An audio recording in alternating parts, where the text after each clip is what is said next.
To win a MotoGP World Championship, it helps to have power, agility and perfect race strategy. To win 5, it helps to be Mick Doohan. It didn't really bother me if I was first in the first turn or I was 10th. I knew the race was 45 minutes, 50 minutes long. As long as I was at the front at the end, that was all that counted. I knew that I could be consistent, and that, I think, was my biggest strategy. A lot of guys can't do that, and that was, I think, the key to my success. In a sport where accidents are just around the corner, Mick achieved success the hard way. A major crash at Assen in 1992 nearly ended his racing career. I knew that with some of my injuries, perhaps I couldn't get back to the same level, but if I knew if I could get somewhere near it, then perhaps I could win again, and perhaps the dream of a world title would be a reality. At the beginning of the 1994 season, Mick lined up at the grid more determined than ever.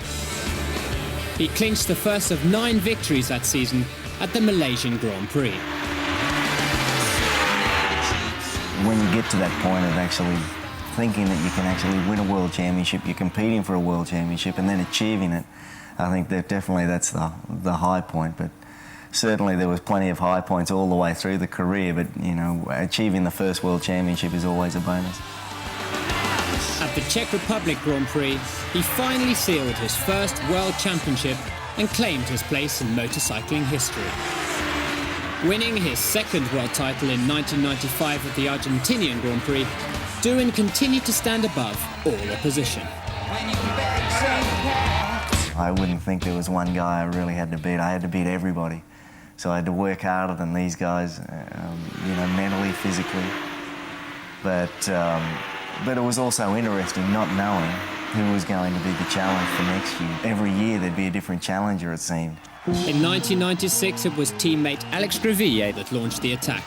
Doohan managed to tame the Spaniard for his 3rd World Championship, but not without controversy. In Spain earlier in the year, it was his Grand Prix, and where the crowd actually came onto the track, and then he lost his concentration on the last lap. The commentator of the race had told the crowd that the Alex Greville had just won the race, but there was still 1 lap to go. He lost his concentration. I took advantage of that. I overtook him with 1 corner to go.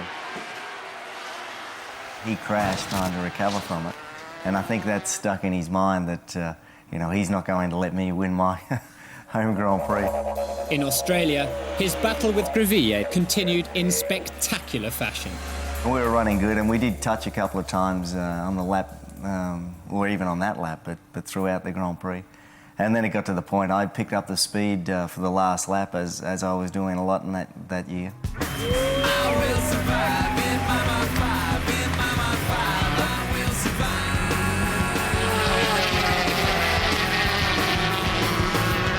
I will survive in Mama 5, in Mama 5, I will survive. He could catch me there throughout the Grand Prix in that corner, but in that lap I'd pick the pace up. And I braked later, so then when he braked, there was no way he was going to stop. As I'm starting to turn in the corner, he ran into the back of me.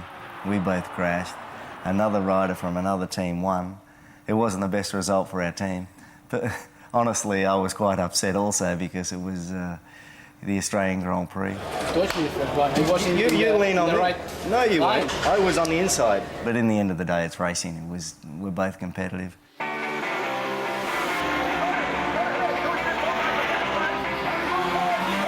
In 1997, Doohan tore apart the record books.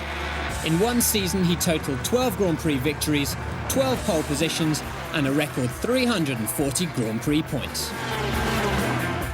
In 97, I decided I needed another strategy. I changed the bike a little bit different than what the other guys could ride. I went for a different engine, what was a little bit more difficult. Mainly to mess with their heads more than anything. The machine had the same power, just made the power differently. And the other guys found it difficult to ride. that worked perfectly because that year it was sort of my best season. As he comes into the last corner, he waves again. And of course, all it means is that Simon Crowbar is closing. A momentous fifth successive World Championship was achieved at Phillip Island in front of his home fans. Retiring the following season, it was the perfect finish to a legendary career.